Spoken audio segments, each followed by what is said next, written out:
if someone's mean to you with their words, wow, they're hurting you, they're wounding you, they're killing you. And that's so unfortunate because words, well, they can't cause bruises, broken bones, but, they can hurt feelings. And I've heard people like Dr. Phil say, well, scars can last a lifetime, but a bruise can heal, just over a week or two. Yeah, but words only hurt if you allow them to hurt. And this is what really students haven't been taught.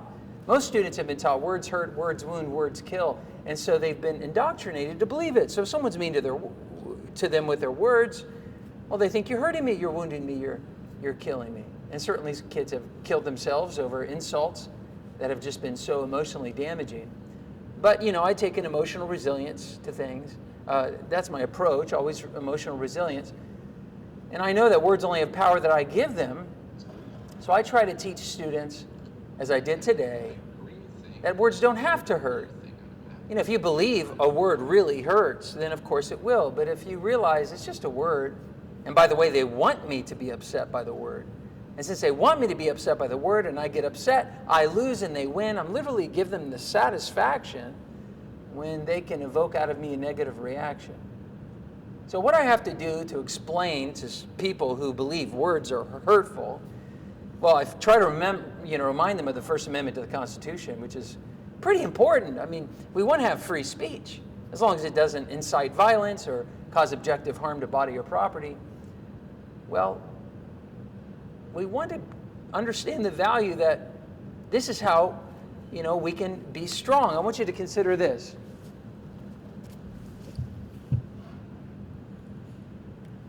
This is called the ABC theory of emotions. I taught all the students today. The ABC theory of emotions, invented by Albert Ellis, explains how emotions work. A, there's an activating event, maybe an aggressor who says, I don't like you. And then immediately afterwards, C is the emotional consequence. It's my feelings are hurt. But in between A and C is the letter B, and that's my belief system. So it's actually not the activating event or the word that creates the emotional consequence. It's actually my belief about the word. That's why the same mean kid can say the same mean words to someone else and they don't care, but when they say it to a child who's vulnerable or volatile, who's sensitive and irritable, well, they fly off the handle in anger. They have a catastrophic emotional consequence. Why? It's not because of the word. It's because their belief about the word. Now, I teach that there are two basic types of belief systems. One is unhealthy, the other one's healthy. The unhealthy type is the rigid and demanding belief system. You must not, ought not, should not, better not say that to me. Well, if you have a rigid, demanding belief system, I guarantee you the emotional consequence will be huge, and it will be negative for sure. In fact, to the degree you demand that they must not, ought not, should not, and better not say that, to that degree you will be disturbed. The emotional consequence rises and falls based on the severity of your demandedness in your belief system. So kids who go to school with rigid demands that no one has the right to call me names, or no one has the right to tease me, no one has the right to make fun of my insecurity or disability, or point out the thing that makes me different, those are the kids that are constantly having negative emotional consequences. They're being very rigid and very demanding. And sometimes it's reinforced by parents. Hey, no one has a right to call you that word, or no one should point that out. And this doesn't just go with words, it also goes with exclusion. Inclusion is a value that we have. No one has the right to exclude you. Well, if you believe that rigidly and demanded with a demanding heart or belief system, well then of course when you're excluded, you're going to be upset. Same thing goes with gossip and rumors. That's called indirect verbal aggression, where they talk bad about you behind your back, or they have a text thread and they're talking about you. Whatever it is, if you believe no one has a right to talk about me negatively, well then you're going to have a negative emotional consequence. And finally, it certainly relates to pushing and shoving. If someone bumps you in the hallway, there's no pain, but you believe no one has a right to touch me, no one has the right to push me, well then you're going to have a negative emotional consequence. So it's never the activating event, the name calling, the pushing, shoving, the gossip and the rumors, or the social exclusion. It doesn't have anything to do with that as it relates directly to your emotional consequence. In fact, none of those behaviors can actually produce a negative emotional consequence for a child. A always has to flow through B before C is made manifest. This is so obvious. The Stoic philosophers taught this 2,400 years ago. It was Epictetus who says it's not what happens to you that disturbs you, but your interpretation that causes the disturbance. So the cause of my emotional disturbance is not what happens to me in the A. It's the belief system that I've developed for myself. This is why the anti-bullying movement, in my assessment, and I go in great detail through my book, Rethink Bullying, available on Amazon. I go through great detail on it of just how the anti-bullying movement has indoctrinated a generation of children to be sensitive, to throw out wisdom from the ages. It's amazing to me, and it's so sad. You know what does have a direct connect is when someone takes a stick and smacks us upside the head. That's a direct connect to our physical pain. You know? Who cares about what I think about that stick? I could think that stick is not going to hurt, the stick is not going to hurt. But when that stick smacks me upside the head, that dude hurt me with that stick. That's objective harm to body or property. That's why we have laws that make it illegal to hurt someone, because you really did hurt that person when you hit them with that stick. But words are totally different. You don't hurt someone with words. They hurt themselves with words. Sure, your words contributed. They were the activating event, but the cause is always your belief system about the words, or about the gossip, or about the push, or about the exclusion, the 4 categories of aggression. It's always our thoughts about it. So subjective harm, not objective, subjective harm, the things that hurts my feelings, is caused by my belief system. So the rigid, demanding belief system is a defining element in a disturbed individual. You ever see the Karen videos they have online? One thing's always for sure about Karen. Just start to observe it like a psychologist. She's not happy about something. She has a rigid demand about something. Someone took her parking spot, or someone cut in line, or someone did something in a hotel lobby that she does not approve. And she goes all Karen. Sorry if your name's Karen. She goes all Karen on that. See, something has violated her rigid demand. In other words, she's not getting what she wants. And that's really as simple as it gets. How do kids respond when they don't get what they want? Or worse, they don't get what they demand they must have. Boy, that's awful. It's no different than the temper tantrum 2-year-old toddler who's demanding Skittles from his mother. He believes he must have Skittles, but his mother in the A activating event says, "No, sweetheart, you're going to spoil your dinner. I'm not buying you Skittles." And he, C, flies off the handle in anger, flails like a demon-possessed child on aisle 3, pulling his hair out, saying, "You're not my mother." He's losing his mind, just like his father. What is his problem? That was a joke. Tough crowd. It wasn't the mother saying no to the Skittles. It was the toddler believing that he must have the Skittles. Well, human nature doesn't change, even though we become recycled toddlers multiple times to the 9th power. We have the same human nature of wanting something and not being happy when we don't get it. And so whenever I see a kid who's disturbed or upset, he's crying or he's angry and he wants to fight, I know one thing right off the bat. It doesn't take a rocket scientist. You don't have to be a psychiatrist. All you have to know is they're not getting what they want. And so the heart of mental health is to help a child adjust when he doesn't get what he wants. Adjust well. In fact, a good definition of mental health is the ability to adjust well to a harsh reality. To a harsh reality. I don't want my parents to divorce. They are divorcing though, bro. And if you demand that they must not, ought not, should not, better not, and they still do, what are you going to do? Are you going to demand that your reality accommodates you? That's not how reality works. Reality is reality, and it is harsh. It is really harsh sometimes. Healthy people adjust well to harsh realities. And when you don't get what you want, or things don't go your way, whether it's an adversity in your life or an adversary in your class, they're there. And what are you going to do? Are you going to adjust well? Or are you going to demand that the world around you accommodates your preferences? And the anti-bullying movement has totally committed to accommodating the one who feels like a victim.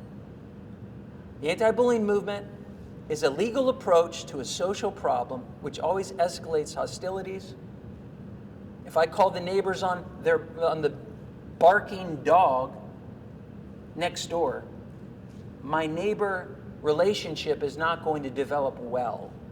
When I take a legal approach to a social problem, the best strategy to solve the social problem is through education, communication, reevaluation of my belief system. So this is the challenge that we have with students. Parents and students go to school with high expectations, rigid demands on the world around them, accommodating their child's preferences. And that's what makes a miserable child. That's what makes them suicidal. That's what makes them non-suicidal, self-injurious in their behavior, cutting, eating disorders. That's what contributes to panic attacks, pervasive depression, pervasive sadness. That's what contributes to aggression and fights. We have cultivated a generation of victims.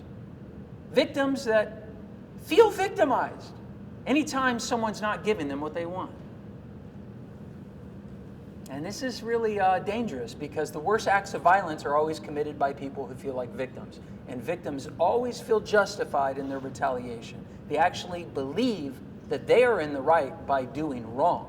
And retaliation is almost always worse than the original provocation. So they look like a bully, but they feel like a victim.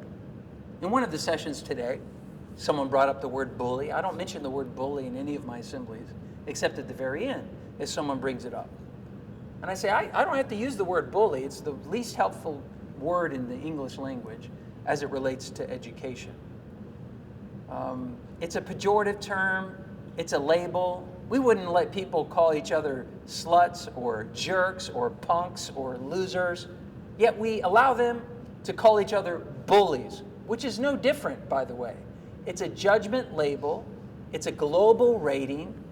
It's a violation of the golden rule. You wouldn't want someone to call you a bully, and yet we are okay with kids calling each other bullies. Don't we believe that we should have kindness in school, and we're against name calling because we call that bullying, and yet we empower children to continue to use the word? And it goes against all wisdom. And by the way, 3,000 schools have hired me, 2 million students face-to-face, thousands of kids, one-on-one intervention. I never once, as God is my witness, never once met a bully. I've never been introduced to a bully. Oh, I've been introduced to kids that principals say, this is our school bully. But when I talked to that kid, I said, why in the world did you do this to her? And why did you say that to him? Because she said this to me and he did this to me. Oh, so you don't see yourself as a bully? No. You see yourself as a victim? Yes. And anyone in education knows we don't have a bully problem, we have a victim problem, and everyone calls the other one a bully. And we call the kids bullies too. I often say if the word bully is in the conversation, logic is not. So I do not allow parents to call kids bullies. They want to complain about a student, you use their names. You don't call them a bully. You're already judging the child, and you don't understand the motivation behind that child's aggression. You don't understand. We'll break that apart in just a little bit. But it is not A that causes C. It is not the aggression or the activating event that causes the emotional consequence. It is always the B. And it's usually rigidity and demandedness that disturbs people. So we want to teach our kids to be resilient, which simply means flexible and indifferent. If you have a desire for something, I would like you to be nice. Hold that desire lightly. I would like to get chosen for the school play, lead role. I would like to be picked for the team. I would like to be invited to the party. It sure would be nice for someone to be nice to me. But when you find out they're not going to be nice, you're not picked, you're going to be excluded, can you give up the grip of any demands? Can you accept the harsh reality? Can you become indifferent? Oh well, whatevs. It's all good. Can you adjust well to the harsh reality of not getting what you want? That's resilience education. And that's what I've made hundreds of videos for the classroom through my Feeling Strong program. And it's what I've been doing for 25 years. A or B, do we want our kids to explode in anger if they experience a push or a shove that does not cause pain? Or B, ignore a push or a shove that does not cause pain? A or B? B, yeah. So a key word is not cause pain. Obviously, if a kid is feeling pain, that's a problem, right? The rule should be no pain, not no touching. I would say no pain, no inappropriate touching, which is like private parts. But other than that, kids are pretty physical. They play basketball. I mean, sports could be considered organized aggression if you really think about it. Kids are going to be very, very physical. And many times, kids who are poor sports believe that no one has the right to foul them, no one has the right to push them or touch them. And so this is a problem. There's a difference between hurting your body or property and hurting your feelings, as I mentioned earlier. And many times when I say, "Are you hurt?" when a kid says they've been tripped, they say, "No, but my feelings are hurt." So once again, it's not the tripping that actually hurt them, it's the processing or the belief system about the tripping that actually hurts their ego. Well, you know, it was probably motivated by a joke. You need to learn to take and make a joke. Sometimes you're the butt of the joke or the target of the humor. As long as there's no pain, no problem. You're going to start to notice a pattern in my teaching.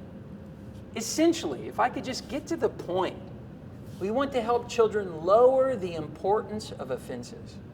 Right now, children are hypersensitive, which means it's a big deal. They raise the importance of the offense. This is important. This is a big deal. This should not, ought not, better not happen. But I'm saying lower the importance of the offense. Keep it in its proper size. I'm not saying minimize it. I'm saying keep it in its proper size, which is likely the need to lower the importance of the offense. And like an industrial elevator, when you lower something, something else raises. Their frustration tolerance, their ability to be unfazed. And when you lower the importance of the offense, automatically their frustration tolerance grows, and what you have in the middle is what I call resilience margin, flexibility, the ability to adjust well to harsh realities. That's also mental health. That flexibility is what we're looking for. That's what resilience is, the ability to adjust well. Now, if they have if they increase the importance of the offense, this is really important, automatically, as a parallel system like an industrial elevator, their frustration tolerance lowers. They have low frustration tolerance, and their resilience margin is very thin. That's why when you talk to these kids, you're walking on thin ice, because you might say something in a tone that might trigger them, or you might use a word that they believe is off limits. I mean, they are hypersensitive, super volatile. This is not good. This is why people go to therapy, to get over it, to keep it in its proper size, to not needlessly suffer and continuously disturb themselves. And this goes with every non-criminal aggressive behavior. We don't have to think your rumors are a big deal. And if you do, you're going to disturb yourself. We don't have to think pushing and shoving with no pain is a big deal, or verbal insults is a big deal. The kids who keep the offense in its proper size learn to take and make a joke about themselves, learn to be able to appreciate criticism if it helps them improve, learn to be unfazed by provocateurs and botherers like that annoying brother or sister, or learn to apologize when they perceive that someone's hurt. Kids who learn how to do these things and lower the importance of the offense, they don't have social problems. A or B, do we want our kids to demand that everyone likes them and includes them in every single social gathering? Or B, be content with a few friends that accept them and not seek the approval of everyone? A or B, nice and loud? B. See, we're all on the same page here. This is what principals and superintendents and vice principals, this is the mistake they make. They don't get the parent on the same page as them. And so if we ask, what do we want for our kids, all parents will agree. I want them to be unfazed by words and verbal insults. I can't remember what the previous one was. I want them to be able to take a push or a shove without getting angry. I want them to be content with a few friends and not seek the approval of everyone. I mean, when you start a parent-teacher conversation like this, you're on the same page. And then you have to ask yourself, is the consequence to the aggression your child is facing, is the consequence or disciplinary action going to reinforce A or reinforce B? Is our coaching with your child going to reinforce A or reinforce B? If we now go lecture the whole school and say, if you're going to bring an invitation to a party, you need to bring an invitation for every kid in this class. Exclusion is wrong. We are all about inclusion. Inclusion. Exclusion is wrong. Inclusion is right. Well, I know that sounds beautiful. I mean, it is so ideal. But even the animal kingdom doesn't live by an inclusive concept. They don't just hang out with any animal that they want. Birds of a feather, what? Flock together. They're very exclusive. Right? And so are you, by the way. Anyone who preaches inclusion is actually hypocritical because they are extremely exclusive. There are certain friends that they don't have on purpose because they don't want to be around those people. It wouldn't be wise for them to hang around those people. Now, don't get me wrong. I want us to accept, to tolerate, and to even value every person regardless of their worldview. But I don't want to reinforce this concept that everyone needs to be friends with everyone. The old proverb says, bad company corrupts good morals. Successful entrepreneurs will tell you, you are the summation of the 10 people you hang around. If you're the smartest person in the room, you're in the wrong room. All of wisdom says, choose your friends wisely. And so we have to be very exclusive in our friendship. In fact, the number one threat to a child's well-being is negative influences. And so we want them to say, choose your friends wisely. Choose those who you aspire to be like, who like you for who you are and how you are, and not demand that you change into some other individual that they want to hang out with. That's ridiculous. And yet we teach inclusion and children misunderstand the message. What we mean by inclusion is, look, don't judge people, accept them as they are, have unconditional acceptance, not approval. We're not teaching that. We're not asking for groupthink, but we're asking for universal, unconditional acceptance of all people to live and let live. Do what you got to do to be you. It's all good. But then we need to make a distinction when it comes to being BFFs, best friends forever, really close. Hey, choose wisely. Choose wisely. Choose wisely. No parent would disagree with that, by the way. No parent would. A or B, do we want our kids to demand that no one makes fun of their flaws? Or B, understand that they are not perfect and learn to take and make a joke about their flaws, A or B? Once again, you seen a pattern here? Yeah. Here's the thing about humor. It's always at someone's expense. There's no such thing as a funny compliment. The only thing that is funny are insults. We want our children to laugh and have a good sense of humor. Well, you have to understand the ingredients for humor always includes insults. The University of Colorado, they have a department called the Humor Research Lab. It's also known by the acronym HURL, which is kind of funny. And HURL has come up with what they call the benign violation theory. It's what makes something funny. Benign, meaning it's harmless, it's not hurting anybody. And violation means it's outside the norm, it's a surprise. So another way you could say the benign violation theory is the harmless surprise theory. So something has to be out of the norm.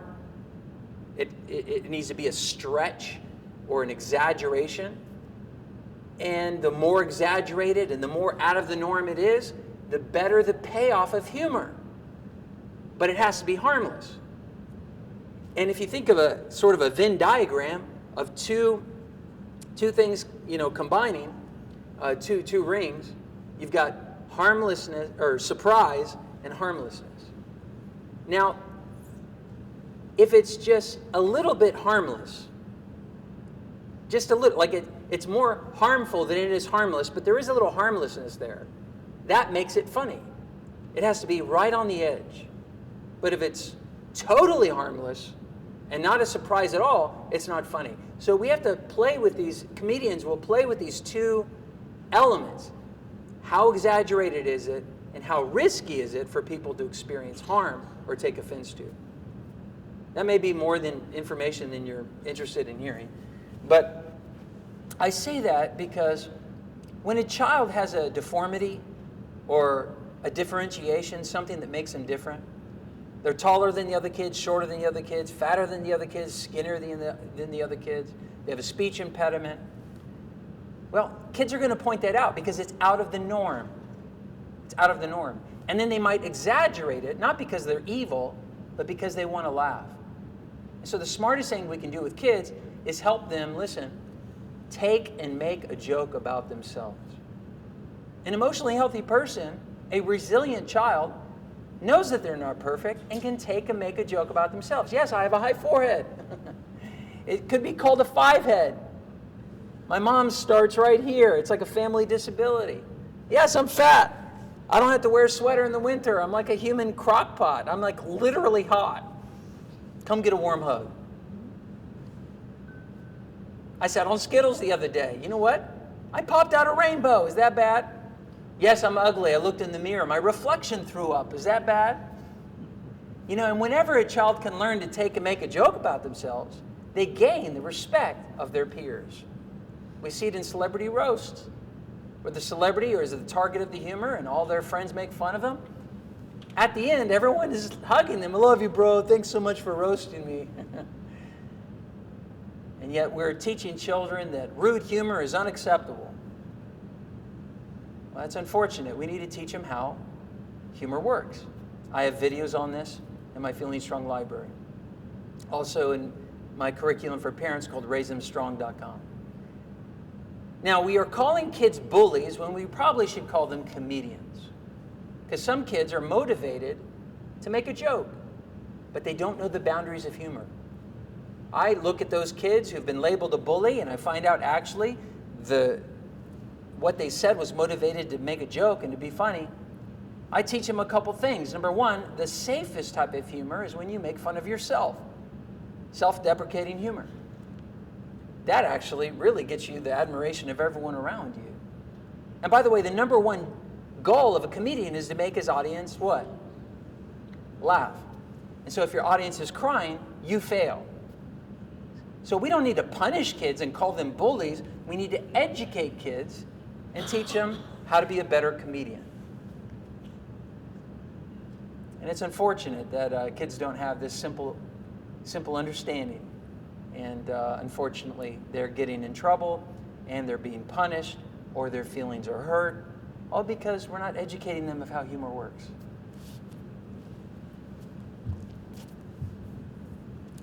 A or B, do we want our kids to expect others to solve their social problems for them? Or B, learn to solve their social problems on their own? A or B? B, certainly B. Now, the anti-bullying movement would say A for all of those questions. I promise you. 100%. We want kids to get upset by words or insults. We want kids to not have to endure humor at their expense. We want kids to expect others to solve their social problems. That's why we say, hey, if you have a bully in your life, you tell the authority figure, and it's their responsibility to solve that problem. We would never do that with any other discipline in education. We don't say, if you struggle with reading, give the book to me and I'll solve your reading problem for you and take the test for you. We wouldn't do it for writing, we wouldn't do it for arithmetic, but we do it for relationships. If you have a relational problem, you tell me and I'll solve your problem for you. And what do? We take a legal approach to a social problem. Social sciences is in the education realm, not the legal realm, the education realm.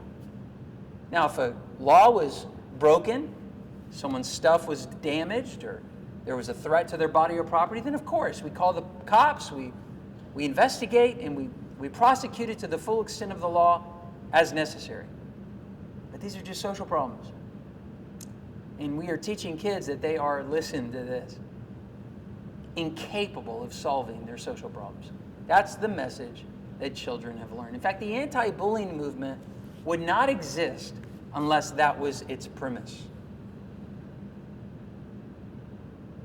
If the anti-bullying movement believed that kids were capable of solving their social problems, it wouldn't be called the anti-bullying movement, it'd be called the social and emotional learning movement. And that is a tale of two movements. Both started in the fall of '99, post-Columbine. I'm from Littleton. That's how I started in my career. My friends went to Columbine High School. They survived that shooting, some of them. And we started traveling, talking about violence and kindness and all that in those early days of 1999. But two movements were born. Cassell.org published their very first website in October of 1999.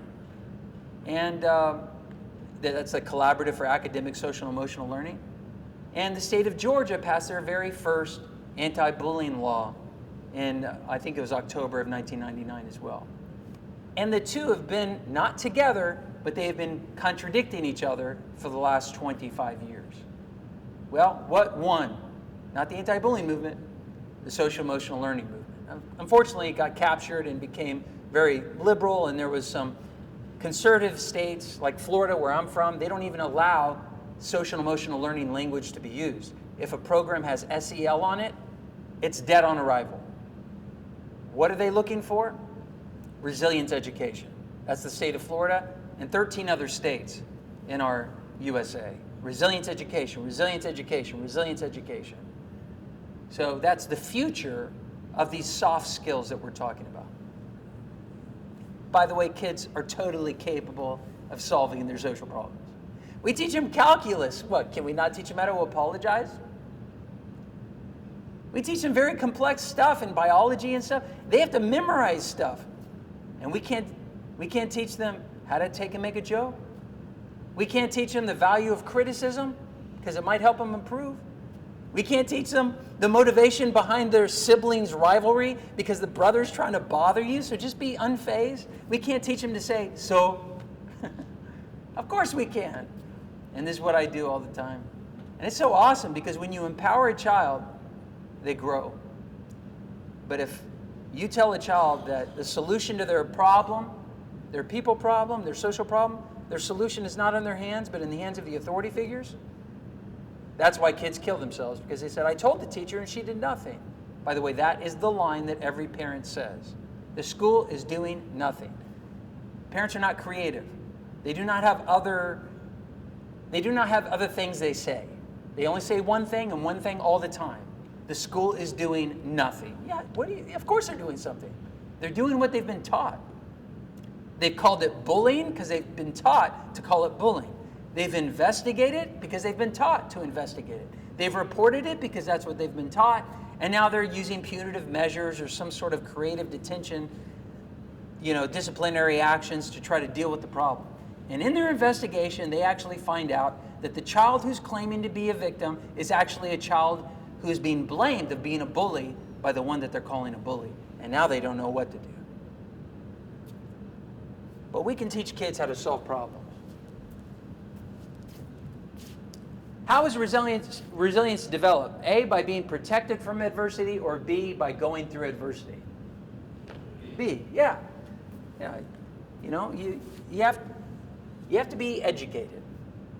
Why is someone being mean, and how am I going to respond?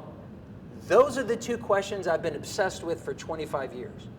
Why are people mean, And how do we respond to them to stop their mean behavior or to stop the conflict? That's my obsession. The motivation behind the aggression and the appropriate response to the aggression. And I've nailed it. I've nailed it, if I do say so myself. I go in great detail in my other book called Squabble's Elements, Why People Are Mean and How to Stop Them. Now, I'll be teaching you that today. I view social problems as an opportunity to build resilience. Now, we homeschooled my kids, and they didn't interact with kids that much other than like Sunday school at church or youth group and in the neighborhood, or maybe hockey team or little league or theater, club. And so I remember my 9-year-old taking him to camp. He was so excited. I said, hey, I was driving. I said, hey, are you so excited about camp? He says, Dad, I'm so excited. I said, why are you so excited? He says, I hope someone bullies me this week. As God is my witness. It's like the most proudest moment as a dad. I said, we don't use the word bully in our household. I don't allow it, by the way. I don't allow it. It's a pejorative term. It's name calling. It's not helpful. There's no other translation on earth, in any language on earth, to translate the word bully. Do you know that? The Germans, the Spanish, the French, they don't have a word for bully. You know what they do? They borrow the English term bully. And then people in their language says, what the heck is that word? We've never heard it. And then they have to give the English definition. The word bully is an invention of the Western English-speaking culture. That's the truth. They have words like intimidation. They have words like maton, which is gangster, street killer. But they can't use those words because it doesn't fit the definition of bully. So they have to use the English definition. Now that is more profound than you may even realize. That no other language on earth, which is 80% of the global population, does not speak English. So no other language on earth has a word for bully or bullying. If you don't understand the gravity of that fact, think about it. Because it means we don't even need the word. And if we don't have the word, the entire industry would be gone. The entire industry. There'd be no anti-bullying laws. We would have all the laws that we used to have, which was great. But now we add these anti-bullying laws because of the mob mentality of the Facebook parental community and the sad suicides that have happened because of aggression, and the politicians who feel like they have to do something, so they're going to write a law, pass a law, and take the photo op with the sad parents who lost a child to suicide. And they call it bullycide. You ever heard that term? Which, if you linguistically think about it, means killing bullies. Bullycide. But what they mean is killing victims by bullies. No one takes a critical look at the issue, it seems. No one really considers, what are we doing? And is this a new phenomenon that came with us with the internet? Or has this been around since Cain and Abel? And what is antiquity taught us? What are the wisdom teachers? What are the theologian textbooks? What does the golden rule say about this? What does psychology teach about it? We don't do that. But I'll calm down. I'll calm down. But I said, we don't use the word bullying in our household. And my son says, no, Dad. I said, why do you hope someone's mean to you? He says, I want to practice my skills. As I'm driving him to camp. I said, you don't have karate skills. What skills are you talking about? He says, the stuff that you teach, Dad. I said, oh, your resilience skills? He said, yeah. I said, yeah, I hope they do bully you. I hope they call you a name. I have a little song. Push you around. Tell your secret to the new kid in town. Leave you out with no friends to be found. I hope they bully you, I said as he was laughing. I hope they tease you in the hallway and push you in class, take an ugly picture and spread it real fast, throw a party and toss you out like trash. I hope they bully you. And he was laughing. And I said, I tell you what, if someone's mean to you and you don't get upset, I'm going to give you $1. For real? For real. And if someone's mean to you and you don't get upset and you're nice to them and they're nice back, in other words, you convert them from an enemy to a friend, I'm going to give you $5. For real? For real. The only condition is you can't initiate the mean behavior by like kicking them in the shin or something like that. That's cheating. I know how you think, and I know you need money. He says, Dad, I wouldn't do that. I do have a my kids are remarkable, but this particular one is just a phenomenal human being. I'm so impressed. And so every day I'd pick him up from camp. And I say, how many kids were mean to you? He says, this happened to me, this happened to me, this happened to me. I wrote it down, $1. Did you make them any of them friends? No. I said, don't worry, you stick at it.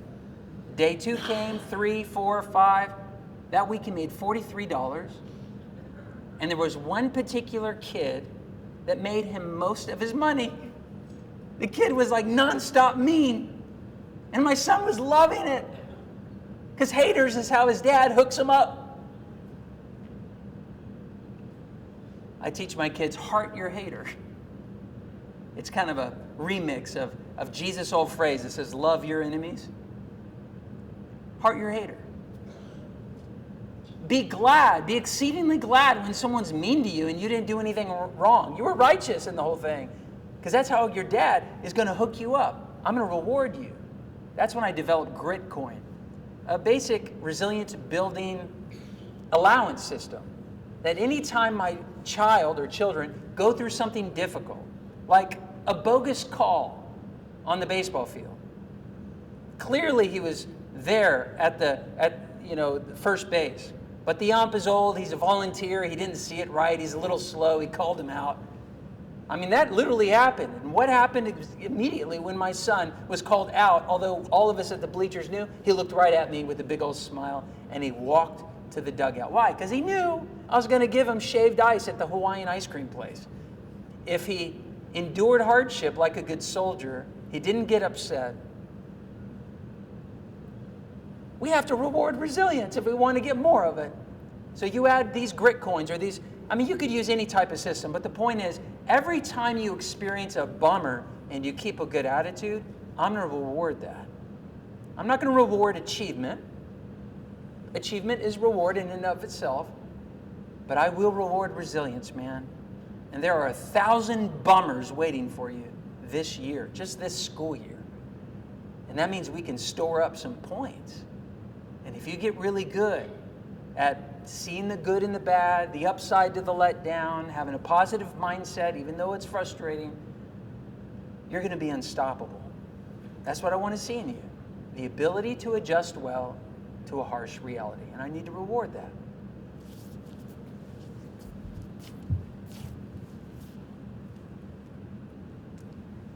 The legal definition is where we get trouble. And I'm going to blow through this quick because I want to give you a very quick intervention and we're going to come to the end of our time in 15 minutes. But there are 2 parts to the legal definition of bullying. The first one says 3 things have to be present: intent to do harm, an imbalance of power, repeated over time. But the only person that knows the intent is the person who did the mean behavior. So we can't tell the intent. We have to ask the student who did the mean behavior, why did you do that? And they will tell you one of 4 things. I was joking, I was criticizing, I was hurt by them and felt like their victim, or I was just playing around trying to bother them like a sibling. That's the only 4 things. So we can't measure intent. We have to ask the one who did the behavior what the intent is. Or we can't technically, legally call it bullying. The second thing is power imbalance. There must be an imbalance of power. Well, this is not size or strength. This is psychological power. Well, we will never, ever be able to measure someone's psychological power. There's no objective instrument, psychological scale that we can give all parties involved and then measure their power levels. You realize that? And yet the anti-bullying laws say there must be proof of an intent and there must be proof of an imbalance of psychological power. Well, what instruments are you giving me to measure children's power? All I can see is one's crying a lot and another one is bummed a little. And if I just go by that metric, then I'm going to say, you're the guilty bully, the one who's just sad a little, and you're the innocent victim, the one who's crying a lot. Because one's psychologically damaged more than the other. At least it appears to me. But that's very subjective, and you might be punishing the wrong person. The one that really did the aggression is crying the most, when the one who's just not upset that much is actually the true victim here. So that is thrown out. And of course, repetition or pervasiveness, which is simply they lifted harassment and they try to put it in the anti-bullying laws. There has to be pervasiveness or repeated over time. Well, what happens when a kid is not invited to a party and that's like a one-time deal? It doesn't, because principals will tell you, I throw that third element of repeated over time out the window. And even the anti-bullying experts, though the law says there has to be repetition, the anti-bullying experts are, well, sometimes it's just a one-time mean behavior, and that still should qualify as bullying. There shouldn't be a string of events that show harassment or pervasiveness. But do you see the problem with the anti-bullying law? This is why teachers and principals usually say, well, that's not really bullying. That's just mean behavior. These educators try to separate like true bullying versus like just minor aggression. No, nothing's bullying, okay? Everything is aggression. Nothing is bullying. Everything is conflict. The anti-bullying experts will say, no, it's not conflict. Bullying is not conflict because conflict suggests that there's equal power, and bullying demands that there's an imbalance of power. So we can't call bullying, which is like an evil perpetrator preying on the weak. That's not conflict. That's bullying. I said, well, look, if international wars could be called international conflicts, and that's a big deal, can't we call squabbles in the schoolyard conflicts too? It's a conflict. It's not peace. It's not harmony. It's not kumbaya. And you don't ever have with people equal power levels. In one area, they're more powerful. In another area, they're weak. And if you even try to give them the Big Five personality test that measures 10 different personality elements, you're going to see differentiation in all the... we are complex creatures.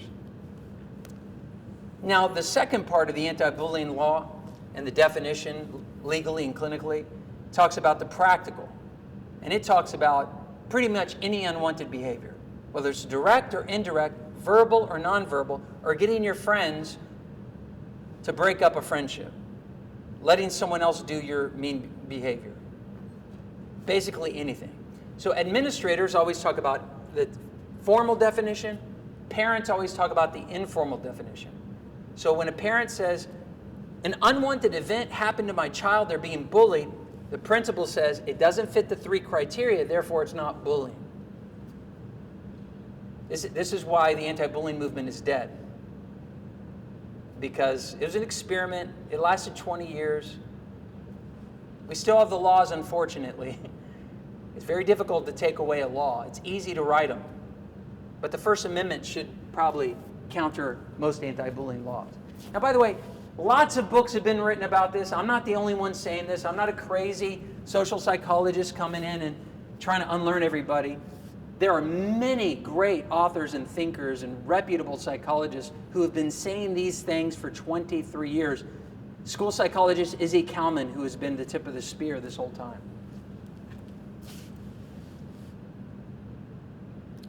Number one reason we can't solve the social problem is the word bully. If bully's in the conversation, logic is not. The word bully was a Middle Dutch term originally invented to mean love. I love you, I bully you. Read Shakespeare plays, you'll see the word bully means love. Teddy Roosevelt he used the word as a benevolence word, good, bully for you. He called the White House a bully pulpit, the greatest platform to do the most good. Do you remember this? Like maybe, in childhood you may have heard it, or even today, the bully pulpit is the White House.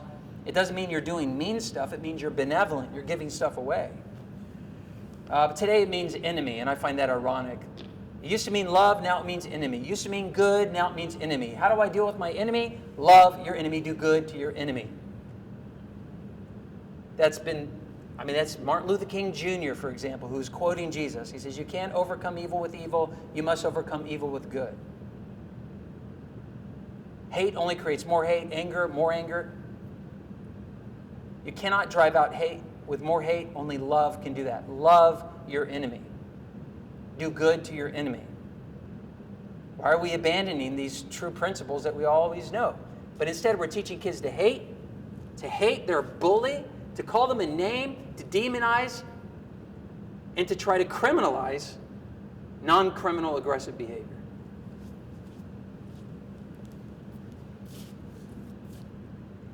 I say we go back to the old school golden rule. Everybody say, oh yeah. Treat others the way you want to be treated. This is actually the ancient solution to deal with social problems. It's assuming you're dealing with someone who's treating you in a way that you don't want to be treated. They're not being nice. So what are you going to do? Be mean back? They're being mean to you? You be mean? No, if the golden rule meant reciprocity, it would say treat others the way they treat you. That's not what it says. It says treat others the way you want to be treated, which means they're treating you in a way you don't want to be treated. So be nice to mean people is what the golden rule means. Be nice to mean people. Be nice to them. Because then reciprocity kicks into your advantage, and as you're nice to them, they'll likely be nice to you. At the very least, they'll stop being mean. And I demonstrated that with all the students through a role play game that made the point. All right. When someone comes to you and claims that they're being bullied, I recommend this 3-step process. Everybody say, what happened? Everybody say, why do you think they did that? Everybody say, how do you feel? All right. So when we say what happened, that is so powerful. That's the first step. I've been bullied. Everyone say, what happened? So you don't let a kid get away with saying they've been bullied, or there's a bully, or you don't need the word. I think I've explained that enough. It doesn't help. It doesn't help. And it's a violation of the golden rule, so it's immoral to globally rate and label children and call them things that they are not. So stop being immoral. What happened? Did they say something to you? Did they do something to you? Did they say something about you, or did they do something without you? What happened? It's only one of those 4 categories.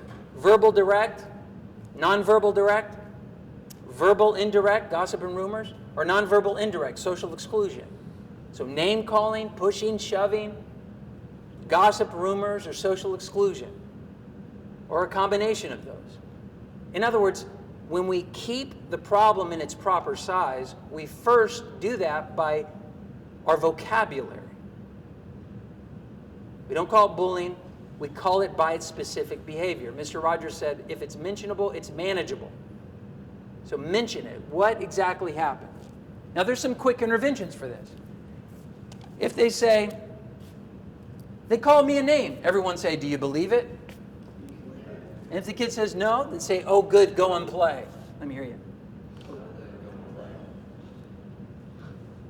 I'd say 50% of the time, this quick intervention works. They call me an idiot. Everyone say, do you believe it? No.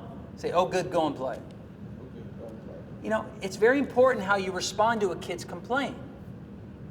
Do you remember a toddler running down the hallway, tripping, falling, and looking at your face to see how hurt he was? And if you were freaking out, so would he. But if you said, oh, it's no big deal. Look, you cracked the concrete. You're so strong. That's what my mom used to say to me. Then they get up and they feel strong. Well, this is what wise mamas do. Certainly wise teachers would follow suit. I've been bullied. Everyone say, what happened? They pushed me. Say, are you hurt? Are you hurt? No. Say, oh good, go and play. Oh, good, go and play. Right. So as long as there's no pain, no problem. If there is pain, let's investigate it. Let's discern the level of hurt and then move forward accordingly. I've been bullied. Everyone say, what happened? They're talking bad about me behind my back. Say, is it true? Is it true? No. Say, oh good, go and play. Oh, good, go yeah, truth is on your side. Gossip feeds on your anger. So starve it to death by not caring. I've been bullied. Everyone say, what happened? What happened? They didn't invite me to the party. Everyone say, what else can you do? What else can you do? So we ask what happened. We keep it in its proper size. We have a quick intervention. And then if that doesn't seem to take care of it, we have to go to step 2, which is, why do you think they did that? They're either trying to bother you, joke with you, or they're hurt by you. If they're trying to bother you, that's like little brother. Everybody say, so. This is what happens. I hate your guts. Be quiet. Never. You're hurting my feelings. That's the point, dummy. Are these evil sociopaths? No, these are siblings. So what's the solution to get the mean person to leave me alone? Kick him out of school? No, you can't do that. How about don't freaking care? How about be totally unfazed? I hate your guts. That's nice. You smell like body odor. Thanks for the information. Your face is ugly. You have a face of an angel, sweetheart. Ah, I hate you. I love you. Everybody say so. I had a kid come up to me. He had Down syndrome. Super bright smile. You may know who I'm talking about. He's got braids. Super cool kid. And he said, I think he wrote a book. He's working on a book that says, be boring. And I said, what's that book mean? He says, well, people are mean to me all the time, and all I do is be boring when they're mean to me. I said, that's awesome. You know what also works? It could be your second book. He said, what? I said, be crazy. Because no one likes talking to a crazy person. So if they say something mean to you, just say, I like bananas. They'll leave you alone. And then you know what your third book could be? It could be based on my work. Be strong. Be emotionally resilient, unfazed. This is a solution to aggression that's motivated by bothering. And then there's joking. Everyone say, ha ha ha ha. That's the response. Someone's joking, laugh. Take and make a joke about yourself. Or there's hurting. When you perceive someone's hurt by you, it's very simple to resolve it. Repeat after me. Say, are you mad at me? Say, I am sorry for that. I am sorry for that. Very simple. We need to teach kids how to apologize. Reconcile. And finally, and I'll leave you with this, how do you feel? If kids are mad, sad, met, or glad. Believe it or not, you can be glad if something bad happens to you. I call this the demandometer. And there are 3 questions I ask to help a child who's manic, mad, and move them to actually be glad. I ask them, how could this have been worse? So you weren't invited to a party. Oh, that's a bummer. I show empathy, don't get me wrong. But you know, how do you think this could have been worse? Imagine if everyone was invited but you. How many kids are going to this party? 6. Oh, imagine if all the kids in school were going except you. Imagine if the party theme was we hate you party, and your face was on a piñata that they were beating. I mean, wouldn't that be a worse situation? Yeah. Well, thank goodness it's not that. Man. Compare your sad situation against the backdrop of something worse, and you'll automatically feel less bad about it. That's why we read biographies. It lays a foundation for gratitude. Well, how could this have been worse? Why won't it matter in your future? There's other parties you'll go to, right? Yeah, but I just really wanted to go to this one. I understand, but there's other parties. And you know what? Why don't you throw a party with the friends that are loyal to you? You know, the friends that are not going to the party. Why don't you throw something? You can still have fun this weekend. Okay. Well, how could this turn out for your good? Well, I guess I know those are not your friends, because a friend loves at all times. And they're not loving you. They're not being kind to you. So maybe they're not your people. They are my people. Okay, well then ask them why they didn't invite you. Maybe they'll tell you you're being annoying and they don't want you to be annoying. So they will criticize you, and that might help you improve. So this could actually be a good thing, because it'll point out your flaw. And if you can fix this about yourself, then maybe you'll be invited to future parties. See, I can go from mad to sad to mid to glad by asking myself, how could it be worse? Why won't it matter in my future? And how could it turn out for my good? In that order, that creates a resilient mindset. Any unwanted happening in your life could be processed through those 3 questions. I call it negative, neutral, and positive. And it will help talk you off the ledge of irrationality, and it will help you appreciate the life you have, not the one you wish you had. Love the life you have, not the one you wish you had. Appreciate the body you have, not the one you wish you had. Love the face you have, not the one you wish you had. Love the parents you have, not the one you wish you had. Love the job you have, not the one you wish you had. The brain you have, not the one you wish you had. Learn to love what you've got. Learn to love what you got. And stop demanding that reality changes, or you will go crazy. I'm Dr. Brooks. Thank you so much for listening to me.